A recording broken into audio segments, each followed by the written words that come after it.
العالمين وبه نستعين على أمور الدنيا والدين والصلاة والسلام على أشرف الأنبياء والمرسلين سيدنا ومولانا محمد وعلى آله وصحبه أجمعين. Amma ba'du. Para bapak, para ibu, jamaah Masjid Al-Ikhlas Demak yang dirahmati Allah Subhanahu wa taala. Alhamdulillah, pada kesempatan malam ini kita bisa melanjutkan kembali kegiatan rutin kita thalabul ilmi, mengkaji kitab fikih, kitab Safinah Munajah. Mudah-mudahan apa yang kita amalkan senantiasa diterima oleh Allah, disertai rahmat dan ridhonya. Oleh karena itu mari kita awali dengan baca surah Al-Fatihah, kemudian disambung dengan baca sholawat. Bismillahirrahmanirrahim. Ila hadratin Nabi Mustafa Rasulillah Muhammad sallallahu alaihi wasallam wa sallam fi hadha kitabi Sayyidina Syekh Al-Allamah Syekh Salim bin Sa'id Al-Khaddabi wa masyayikhina Syekh Ibn Mas'ud wa jami' man nafaqa bi binayat masjid Allah. Lahumul Fatihah. A'udzu billahi minasy syaithanir rajim. Bismillahirrahmanirrahim. Alhamdulillahi rabbil alamin.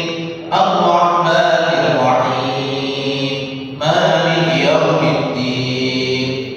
Iyyaka na'budu wa iyyaka nasta'in. Ihdinas siratal mustaqim. Siratal ladzina an'amta 'alaihim ghairil maghdubi 'alaihim waladdallin. Rabbighfirli wa liwalidayya amin. Maulaya shalli wa sallim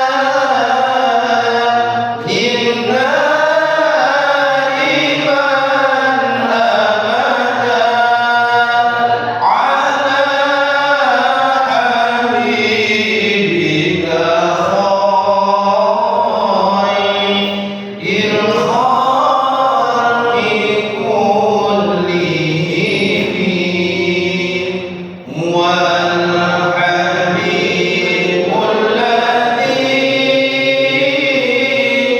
turja syafa'atuhu likulli hawlin minal ahwali muqta'ini. Ya Rabbi bil Mustafa balligh maqasidana waghfir lana ma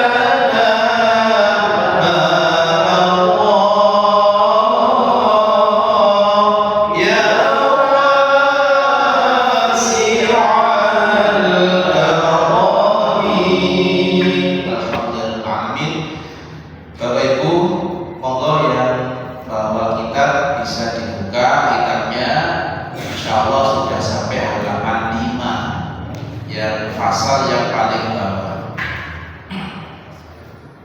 Bismillahirrahmanirrahim. Qala al-musannif rahimahullah ta'ala wa nafa'ana bihi wa bi 'ulumihi wa 'ulumi syaikhi fid dharain. Faslun. Fasal.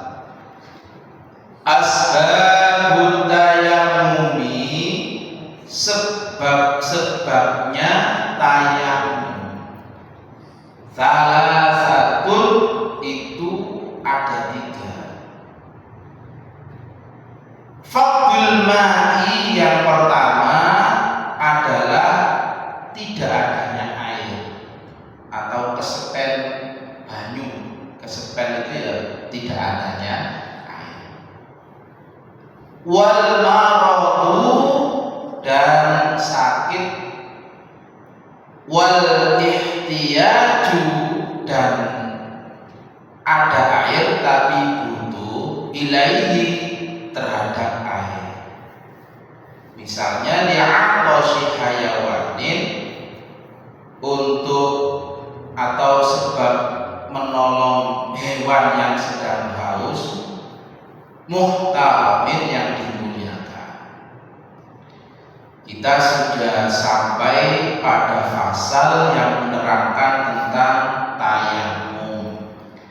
Tayamum ini para ulama mufakat bahwa tayamum itu merupakan rukhsah. Rukhsah itu keringanan.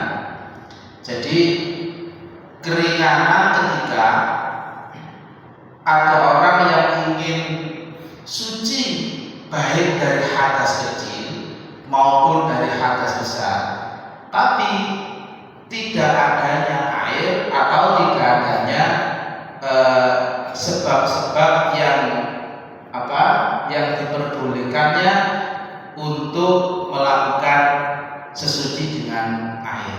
Jadi kalau sebagai ganti dari hadas kecil, tayamum itu berarti ganti daripada wudu. Kalau ganti daripada hadas besar, berarti tayamum ini sebagai ganti daripada mandi besar, bukan mandi kecil. Artinya ketika orang junub yang harusnya bersucinya itu dengan mandi, kok tidak ada air, maka bisa diganti dengan tayamum. Nah, para jamaah, orang yang diperbolehkan melakukan tayamum itu karena 3 hal. Yang pertama tadi faqdul ma, karena tidak adanya air. Setelah dicari, misalkan mau wudu, mau melakukan sholat wudu, tidak ada air, dicari ke sana kemari sampai susah nyari air tidak ketemu, maka boleh untuk dilakukan dengan tayamum. Atau ada air tapi aksesnya sulit untuk mendapatkan.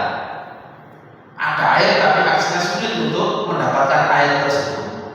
Misalnya di tengah-tengah hutan ada sudah masuk waktu sholat, kemudian cari di sana sini tidak ada, tapi ada kabar. Ini ada kabar itu maksudnya dia tahu bahwa sekitar 2 kilo lagi itu ada air terjun. Nah, 2 kilo itu kan susah karena gunung ya, dataran rendah, enak 2 kilo. Gunung kan munggah. Maka boleh.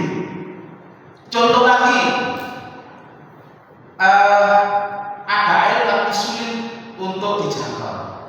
Itu ketika di dalam pesawat misalnya. Di dalam pesawat itu airnya itu ya kadang hanya dipakai untuk untuk minum, untuk di kamar mandi. Misalnya kan ada yang nggak pakai air, tapi langsung tisu sama yang di WC itu kan cukup disedot ya, dus juga. Nah, jadi kotorannya langsung hilang sebab disedot tadi itu. Itu bagaimana? Kalau memang sulit di pesawat itu mendapatkan air untuk berwudu, maka boleh diganti dengan tayamum. Jadi pertama itu karena faqdul ma itu maksudnya tidak ada air, benar-benar memang tidak ada air, atau ada air tapi akses untuk menuju air itu sangat sulit. Nah, dalam hal ini diperbolehkan untuk melakukan tayamum.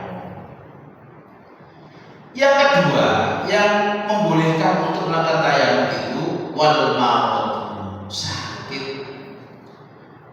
Nah, sakit ini juga ya lihat-lihat. Sakit itu pengertiannya luas. Sakit yang diperbolehkan untuk tayamum itu apa? Sakit yang kira-kira kalau sakitnya itu terkena air, sakitnya itu tambah parah. Jadi kalau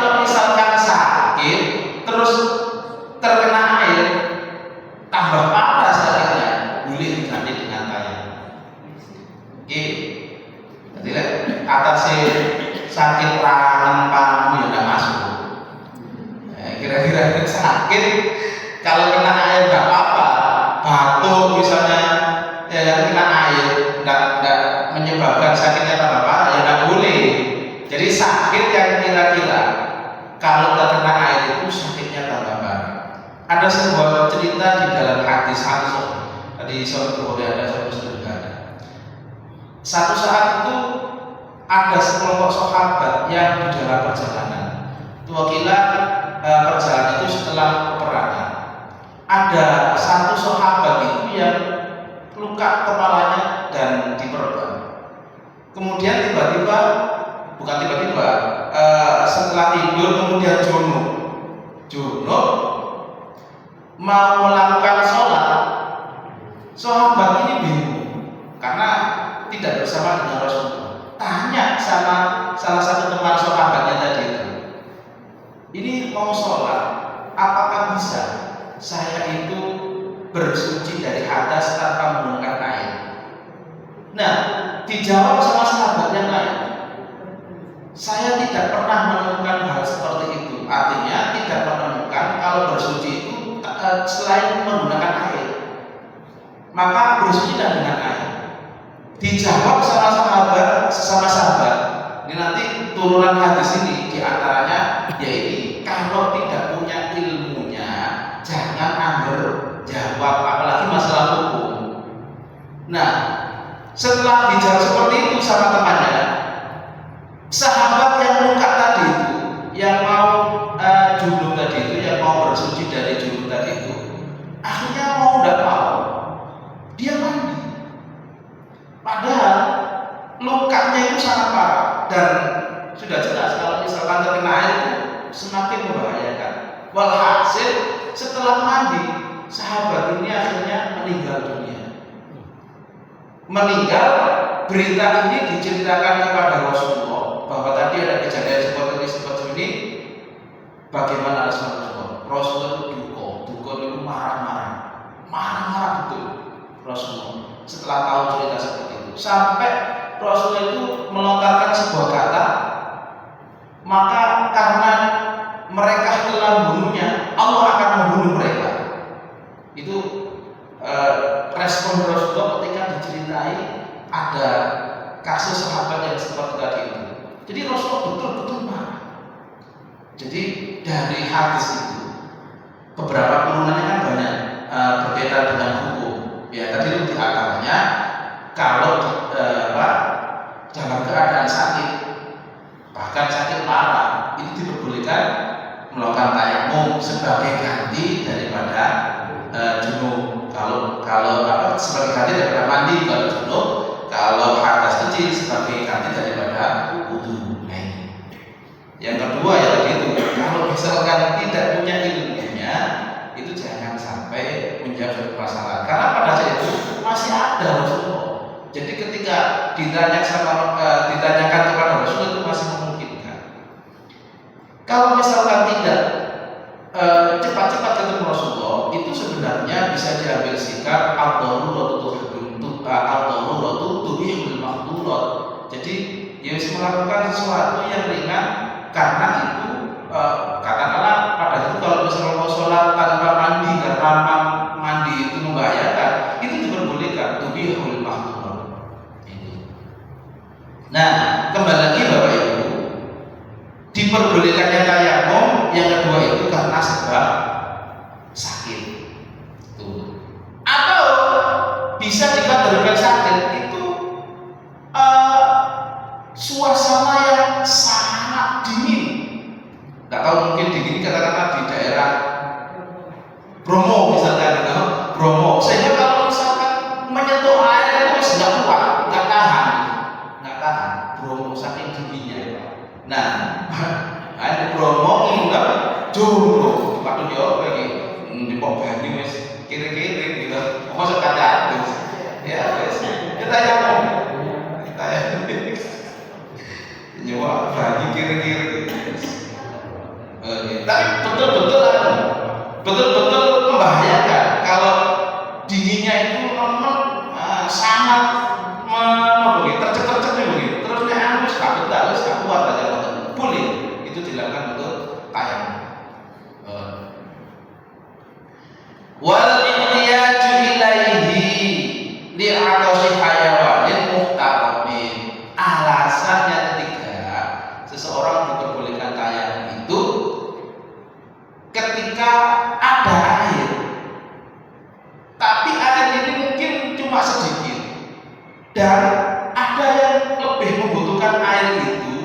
dibanding untuk dipakai tayamum. Iki ono banyu misalnya apa jenenge sak botol mineral. Mas, kalau pasangan gitu ya. Boten bio mungkin akan. Nah, ono banyu cuma sak botol mineral iki mau dipakai wudu. Lo ada kambing lewat. Kambing itu posisinya harus ada seakan-akan butuh minum. Mana yang lebih diutamakan? Maka yang lebih diutamakan adalah memberikan minum kepada hayawan tadi.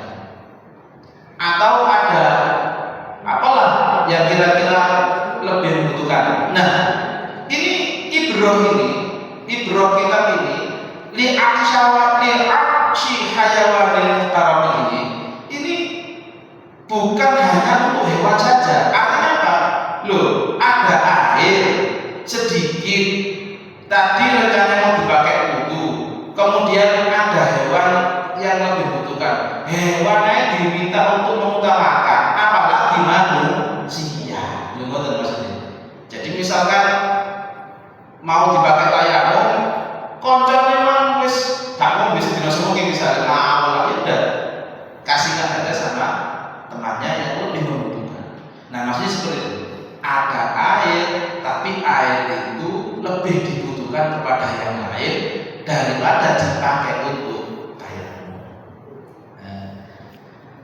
Nah, hanya di sini ada koyitnya, ada batasannya yang dimaksud li'aqsi hayawanil muhtarami itu lebih diutamakan untuk minumnya hewan yang haus yang dimuliakan. Kemudian berarti kalau misalkan ada hewan yang tidak dimuliakan, mana yang lebih diutamakan? Ya dipakai wudu.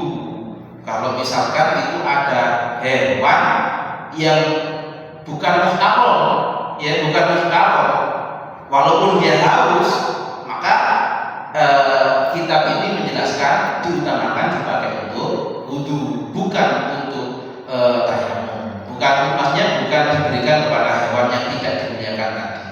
Sehingga Bapak Ibu di situ ada keterangan lanjutan. Ghairul muhtarami, yang tidak dimuliakan. Itu sitatun adhana. Tadi itu ya boleh diberikan kepada yang hewan yang dimuliakan, tapi kalau ada hewan yang tidak dimuliakan, maka tidak boleh diutamakan hewan itu. Nah, apa saja yang tidak dimuliakan itu adhana. Bahkan di sini tidak hanya kategori hewan, ya, semuanya nanti dijelaskan apa yang tidak dimuliakan itu. Yang pertama, tariku sholati, orang sing ndak sholat, wong sing gak sembahyang kalau pangeran gak dimulyakno. Jadi kenapa?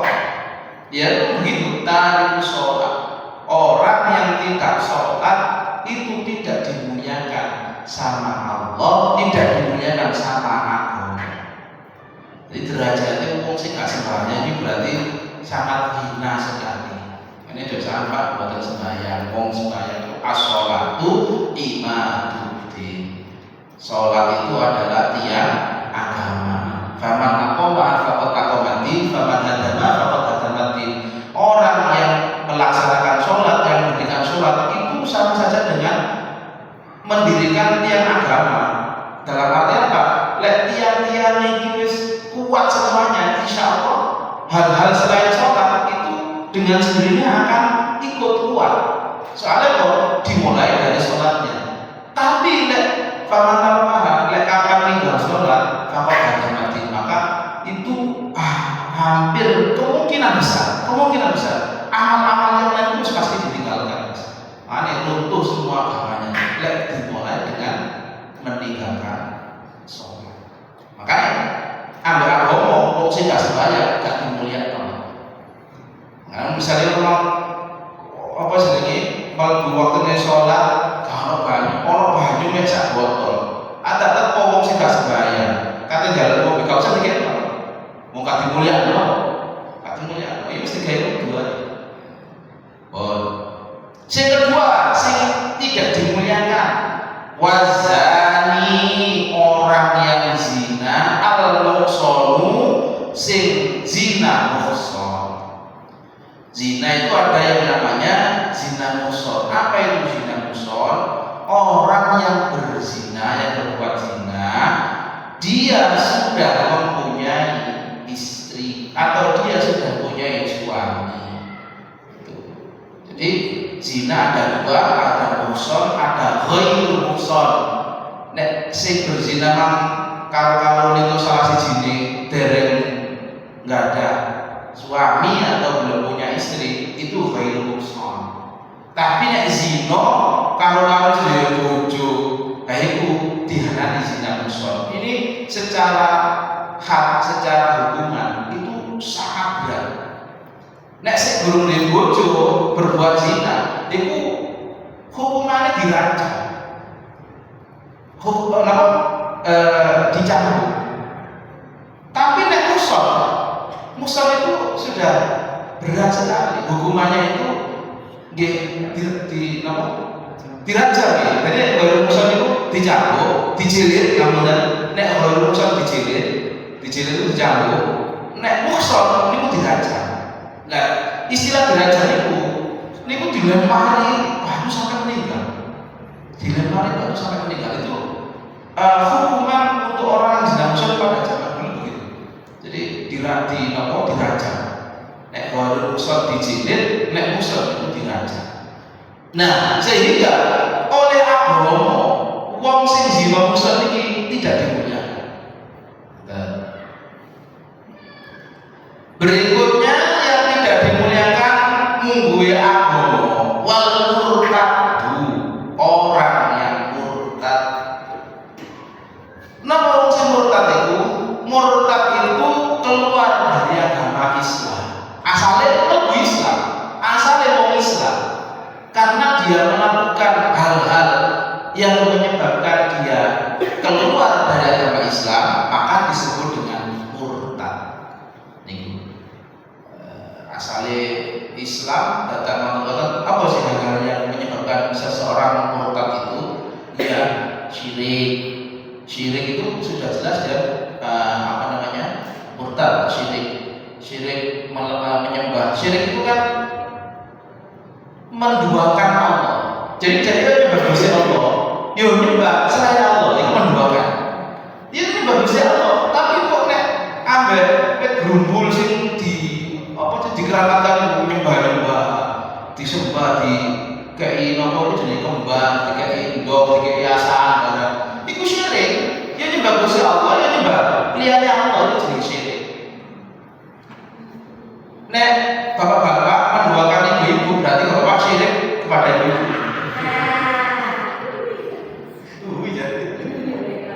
Jadi syirik itu menduakan. Cuma dalam hal ini yang diduakan adalah Allah. Besar sekali resikonya. Ya, maka ada lagi itu yang tadi yang saya katakan adalah contoh syirik sing itikadi bangsa keyakinan. Berapa murtad yang itikadi? Ada murtad sing bangsa qauli, bangsa mengucap. Jadi seorang itu mengucapkan sesuatu dan itu mengakibatkan dia murtad. Contohnya apa? Contohnya ngenyek pangeran, ngenyek Gusti Kanjeng Nabi, ngenyek syariat. Iku iso menyebabkan murtad. Nyusun sama hari sepele. Kok ngomong ini? Iku resiko murtad. Ono apa lho ngomong ini? Ternyata Gusti Allah gak adil. Loh. Hati-hati nih. Ternyata Gusti Allah gak adil. Ngomong-ngomongnya mari dicoba apa kita rezekine surat nyambut gawe nikah, ngomong bojone di PHK, akhirnya keluargane radi nang jenenge.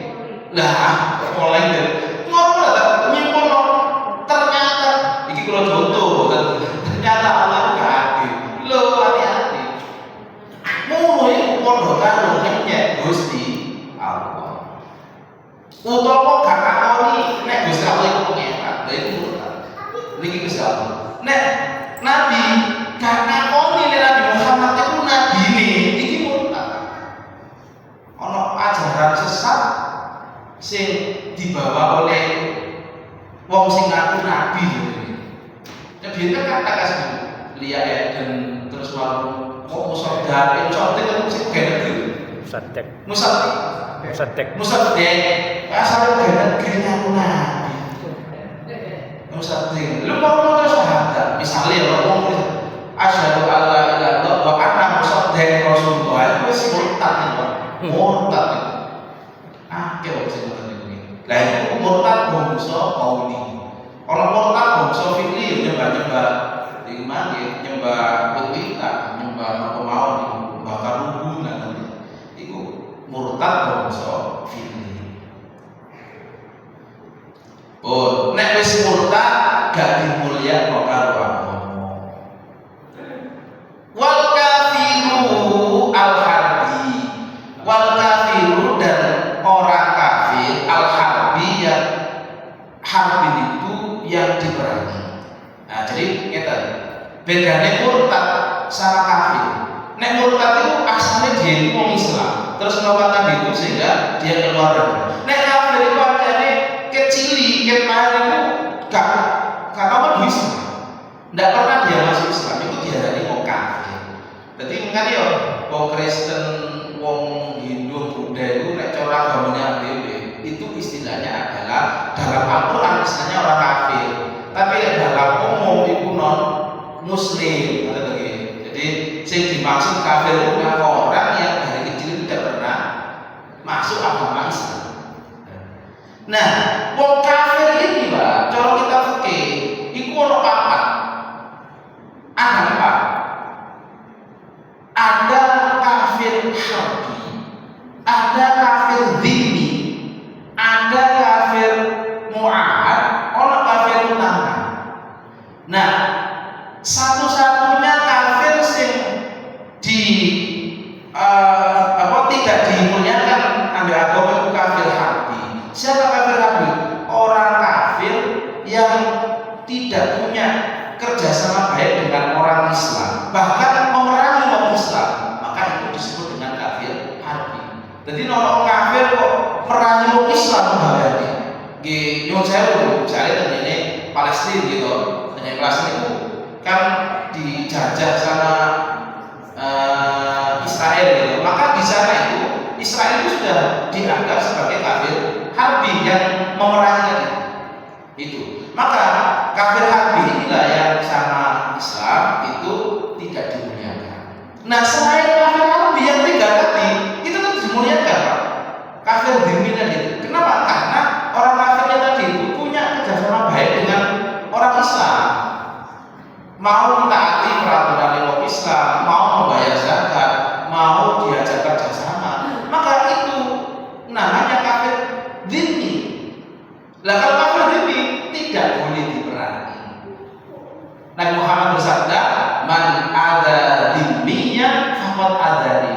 Sapa wong sing ngelarani wong kafir dhimmi, maka faqad adani. Dia itu sungguh padha karo melarani aku. Rasulullah. Barang siapa yang menyakiti orang kafir dhimmi, maka sesungguhnya dia sama dengan menyakiti saya. Karena dia dalam lindungannya orang Islam. Jadi di Indonesia ini sing mayoritas orang Islam, ya kan orang Kristen ya orang Hindu Buddha. Selama dia tidak menyakiti, tidak memerangi, maka orang kafir yang ada di Indonesia disebut dengan kafir dhimmi. Kalau seperti itu masuk di dalam apa itu jaminannya orang Islam, jaminannya orang Islam. Wal kafir al-harbi. Kemudian yang tidak dimuliakan wal kalbu al-aquru, anjing liar, anjing. Nah ini anjing gila dari kamu semua. Tapi maksudnya anjing gila itu anjing sing kak nolong ini, ya anjing lebih akal ya. Misalnya anjing sing liar itu, yang bukan kan ada anjing itu yang dipelihara, gitu, ada yang dipelihara, ada yang memang anjing di kepolisian itu digawe, kan dididik gitu, dididik. Lah bukan anjing yang itu yang dimaksud, tapi anjing liar, sing di hutan, sing awas gitu. Nah itu tidak dimuliakan.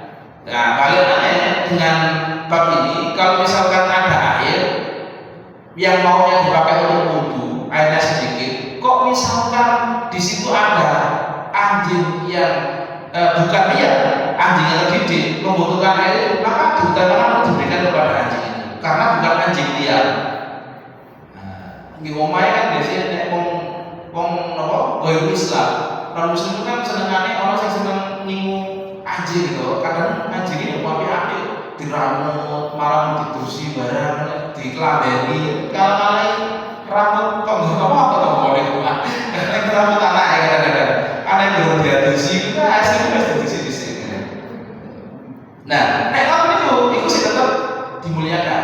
Jadi misalnya apa butuh air dari elak diutamakan untuk diberikan kepada anjing tersebut. Wal khinzir yang terakhir yaitu khinzir babi.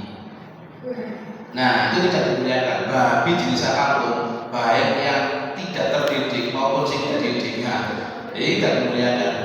Saking apa nih inone nopo babi. Barangkali ditanyakan, saya lanjutkan. Bismillahirrahmanirrahim. Fasal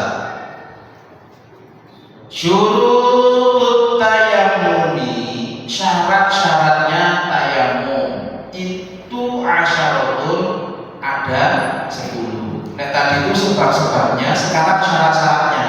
Bedanya bahwa sebab-sebabnya itu sesuatu yang menyebabkan dia untuk diperbolehkan tayamum. Kalau ini syarat-syaratnya itu ketika mau tayamum ada hal-hal yang harus dipenuhi, itu syarat-syaratnya. Ada berapa? Ada 10. Syarat-syarat tayamum ada 10. Ayyakuna biturabin. Syarat yang pertama, syarat tayamum itu harus menggunakan turab. Turab itu debu.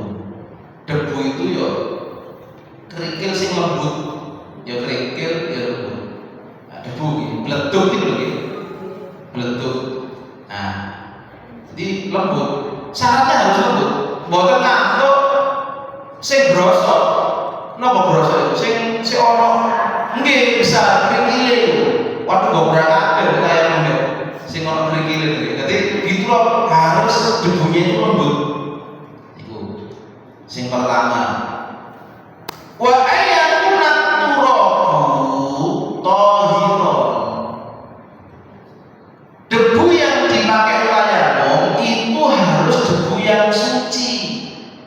Nah, ya memang gawe Kanjeng Nabi itu al-ardu kulluha masjidun wa turabuha tahurun. Jadi bumi itu semuanya masjid itu artinya bisa dipakai untuk sholat. Waktu dua dan debunya arti itu tohurun, suci. Jadi debu itu suci. Nah, kecuali debu yang terkena najis. Contohnya apa? Kalau misalkan ada debu di dalam kandang, misalnya kandangnya sapi atau kandangnya kambing, kandangnya itu sudah madinahnya. Madinah itu penyangkaannya. Kalau ada debu di situ, sudah pasti terkena najis karena tercampur dengan kotoran hewan. Nah, sehingga maka kalau debunya tadi itu terkena najis tidak bisa dipakai untuk tayamum. Selain di kandang saja itu bisa. Nah, misalkan debunya jelas, debu di lantai, debu di tembok, debu di yang menempel di kendaraan itu bisa. Debu yang mobil atau sepeda itu kan kadang-kadang seminggu gak didusi kan debune. Nah itu bisa dipakai tayamum.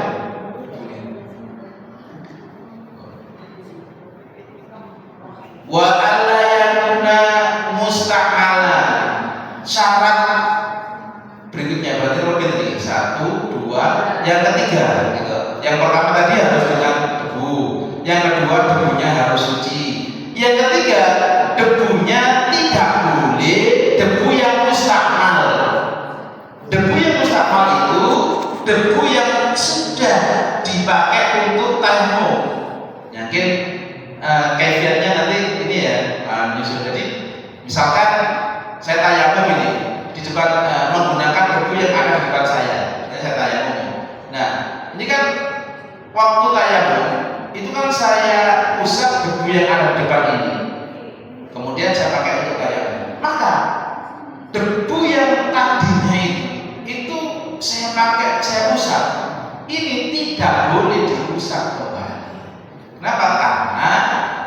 statusnya mustakmal, sudah dipakai.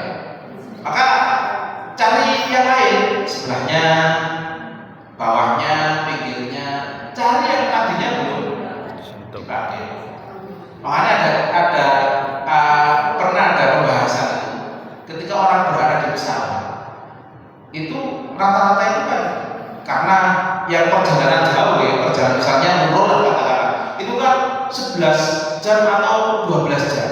Nah, kurun waktu 12 jam ini sudah melewati berapa kali waktu sholat. Nah itu kan untuk bersucinya pakai tayamum. Di mana tayamumnya itu? Ada yang berpendapat, ya wes pakai aja debu sing ono di ngarepe kursi iki, ngomong-ngomongane apa dashboard apa jenenge? Iku nek temboke pesawat. Pertanyaannya, ya nek pertama kali lah nek kursine pesawat untuk pesawat itu sudah berapa kali perjalanan kemudian tidak menunggu nanti dia dipakai tayamum gitu. Jadi misalnya sampai naik pesawat itu kan bukan kadang-kadang bukan pertama kali sampai yang masuk di pesawat itu, tapi sebelumnya itu wes orang berapa kali perjalanan, katakanlah sampai 5 kali perjalanan. Lah itu kan debu yang ada di situ itu kan bisa jadi atau tidak menutup kemungkinan sudah pernah dipakai tayamum oleh orang sebelumnya, sehingga kemungkinan besar debu di dalam pesawat itu statusnya mustakmal, bisa jadi. Makanya yang tertunjukkan guru-guru nalikane debat kota itu. Nah, napa enten kiai sing loro-loro, monggo nggih salat zuhure damel tayamum jenengan damel debu sing tenggene ngajeni jenengan kursi niku napa pinggir jenengan tembok pesawat. Jare Gus kula nggih kula nggih mboten katut to. Lho napa? Nggih mustakmal niku saderengipun dipun damel kali tiyang-tiyang sadaya iki. Lah terus piye? Niku enten sing tasih dereng mustakmal. Lah kok gitu? Kalau debu sing nempel dari bawah pramugari jare. Iku guru mustakmal bahasa guyonan iki. Jadi debunya yang dipakai untuk tayamum tidak boleh dari debu yang mustakmal. Berikutnya wa alla yukhaliqahu daqiqun, debu yang dipakai tayamum tidak boleh tercampur dengan tepung, dengan sesuatu yang lembut yang lain. Misalnya tepung yang dibutuhkan ini, misalnya di sini ada debu, terus kalau dicampur pakai titik dicampur tepung, ada boleh. Atau dicampuri dengan deplokane botol. Jadi botolnya di depok terus gitu, cek lembut, campuran debu kita yang tidak boleh. Jadi harus murni debu, tidak boleh dicampur dengan yang lain. Ya, seperti tepung, deplokane botol dan lain sebagainya. Warna dan lain sebagainya. Berikutnya wa ayyaqsidahu. Orang yang bertayamum itu menyengaja untuk melakukan tayamum memakai debunya tadi. Jadi memang ketika dia mau bertayamum itu debunya itu sudah disiapkan. Kira-kira debu mana yang mau dipakai untuk tayamum? Nah itu maksudnya wa ayyaqsidahu, menyengaja untuk menggunakan debu tersebut dipakai untuk tayamum. Jadi sudah ada. Nah, nek tidak ada, aku apa tayamum? Oke. Pakai debu, oke. Lah debu sih sampean rencana sampean pakai di padha karo gurung dolan ya. Lah itu enggak boleh. Kenapa? Karena syaratnya kurang. Apa yang kurang? Ya sudah menyengaja untuk menggunakan debu yang mau dipakai untuk tayamum. Dalam arti nek ape tayamum itu harus sudah ada debu yang dipersiapkan. Wa ayyam sa'a wajhahu wa yadayhi bi darbataini. Berikutnya yaitu syaratnya tayamum itu mengusap wajah dan kedua tangannya bi darbataini dengan 2 kali pukulan, 2 kali tepukan. Jadi tayamum kita tahu anu Bapak. Hanya ada 2 anggota anggota yang diusap, satu wajah, kemudian kedua tangan, hanya ada dua bagian. Nah, ketika mengusap wajah dan kedua tangan ini tidak boleh satu kali pukulan, tidak boleh ambil satu kali terus diusapkan wajah sekaligus diusapkan kedua tangan, tidak boleh. Mustahab atau tidak mustahab, jadi mustahab. Maka harus dua kali pukulan, harus dua kali ini tepukan. Satu kali tepukan ini untuk wajah, satu kali tepukan untuk kedua tangan. Ini. Misalnya kalau praktek yang saya kalau praktek agar, tetap anggota misalkan wajah itu batasan wajah sebatas mana itu harus dipenuhi. Yang dulu pernah saya jelaskan, wajah itu adalah kalau atas ke bawah ini tempat tumbuhnya rambut sampai janggut, kemudian secara horizontal gitu, itu telinga kanan sampai telinga kiri, ini harus diusap rata. Jadi begini, nah ini begini sampai menutup. Nah, itu harus tersentuh semuanya, semua yang dikatakan batasan wajah. Dan yang kedua ambil lagi satu kali tepukan lagi. Dimulai dari mana? Yang disunahkan dari tangan kanan begini. Kanan dulu sunahnya kan tangan kanan dulu yang diusap. Maka diusap tangan kanan dulu. Nah, setelah diusap begini. Ini tinggal jagani jempol untuk punggungnya jempol. Nah, ini kan masih suci, yang sebelah kanan sing jagani tangan kiri. Baru kemudian langsung diusapkan tangan kiri. Pun beres. Sah. Itu nopo wis dadi jawabannya. Nah, kalau akan diikas. Jadi bidor balai.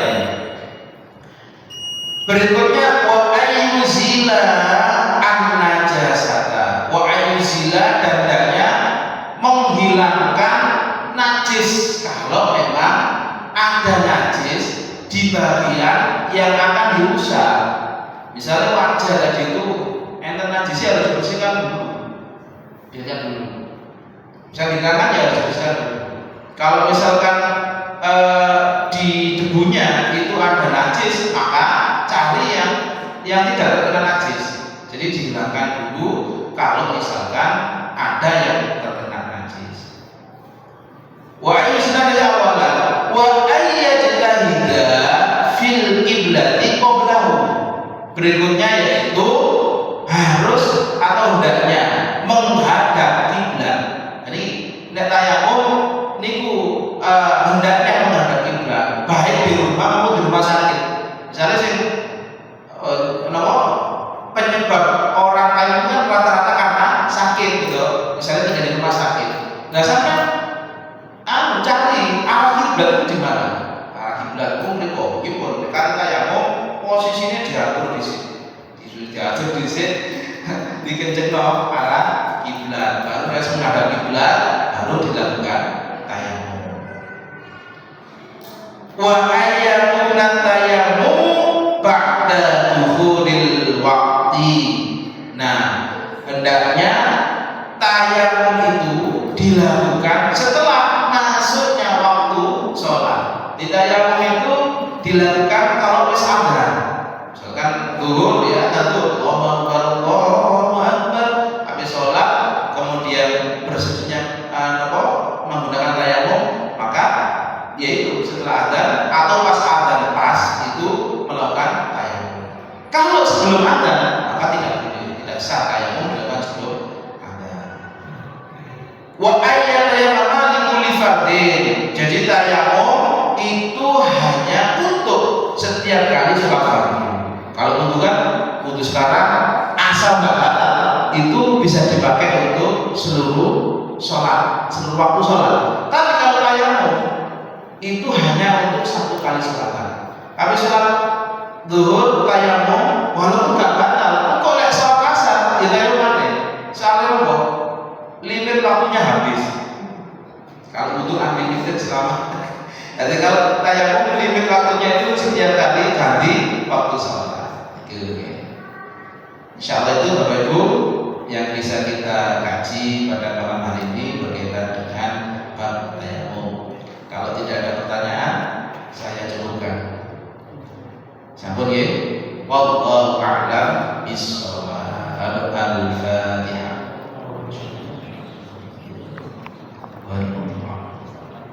Bismillahirrahmanirrahim. Allahumma shalli wa sallim wa barik ala sayyidina Muhammad wa ala alihi wasallam. Walhamdulillahirabbil alamin. Allahumma lakal hamdu lakal mushtaka wa antal musta'an, la haula wa la quwwata illa billahil azim. Allahumma ya fattah ya alim iftah qulubana futuhal arifin warzuqna fahman nabiyyin wa hifdzal mursalin wa ilhamal malaikatil muqarrabin. Allahumma aghnina bil ilmi wa zayyinna bil hilmi wa aqrimna bit taqwa wa jabna lil afiyah. Rabbana atina fid dunya hasanah wa fil akhirati hasanah wa qina adzaban nar. Wa sallallahu ala sayyidina Muhammad wa ala alihi wasallam. Walhamdulillahi rabbil alamin. Wassalamu alaikum warahmatullahi wabarakatuh.